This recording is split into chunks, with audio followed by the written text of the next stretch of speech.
Je suis comme un artiste francophone et je suis déjà dans un combat où je dois faire entendre mon côté francophone dans, dans le reste de la musique du monde et surtout dans le côté anglophone. Et je pense que si on doit avoir un impact, ça serait de collaborer ensemble. Ça serait de collaborer ensemble. Euh, Beaucoup d'artistes anglophones, je suis désolé de le dire, c'est pas un clash, mais beaucoup d'artistes anglophones, ils ne connaissent que les pays francophones pour les concerts et les festivals et voilà, show. Mais quand il s'agit de collaborer avec les artistes francophones, ils disparaissent. Je ne dis pas ça pour moi. Moi, j'ai déjà un featuring avec Davido, Bernard, on a déjà bossé. Mais je dis ça pour la génération à venir. Il y a déjà notre légende qui a réussi à faire plusieurs exploits. Koufi Olomide. Il y a Inosby qui bosse déjà aussi. Il y a plein d'artistes, mais je dis, il n'y a pas assez de collaboration entre le côté anglophone et le côté francophone. Donc, pour se faire entendre dans le monde entier, il faut déjà qu'on soit super réunis en Afrique. Moi, c'est ce que je pense. Voilà. Mais vous avez vu, non? Vous avez entendu.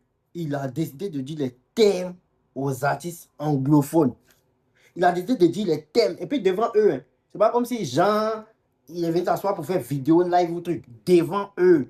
Il a décidé de leur dire les thèmes. Il dit c'est pas un clash. Voilà. La question lui a été posée.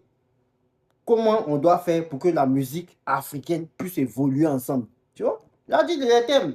Il dit, en fait, on doit collaborer entre nous pour essayer de se pousser, pour pousser notre industrie africaine. Mais on a remarqué que en Afrique, les anglophones là, ils sont dans leur monde là-bas et ils font la musique entre eux, ça marche chez eux. Quand il s'agit de faire des collaborations avec des artistes francophones, ils sont jamais là, ils disparaissent. Mais quand on dit concert, c'est là que tu vas les voir, ils viennent se jouer c'est les gens qui aiment les pays francophones. Pourtant, les gars là, ils s'en foutent carrément des pays francophones. Voilà, c'est quand il s'agit de venir faire concert là, ou bien festival là, ils connaissent les francophones. Mais quand il s'agit de faire des collaborations avec des artistes, des jeunes artistes francophones, il les sous-estime, il les regarde comme si c'est du n'importe quoi. Regardez ce qui est arrivé entre Asake et puis Fali là. Vous-même, vous voyez, non? Il ne pas les artistes francophones. Et puis, il a ajouté dessus. Il ne dit pas ça pour lui. Parce que si ça tient qu'à lui là, lui il a déjà des feats avec des artistes anglophones. Donc lui, ça ne le dérange pas. Voilà. Mais pour les autres, c'est-à-dire il est en train de faire combat pour les autres. Kadja, j'espère que tu as entendu. Il est en train de se battre pour les autres.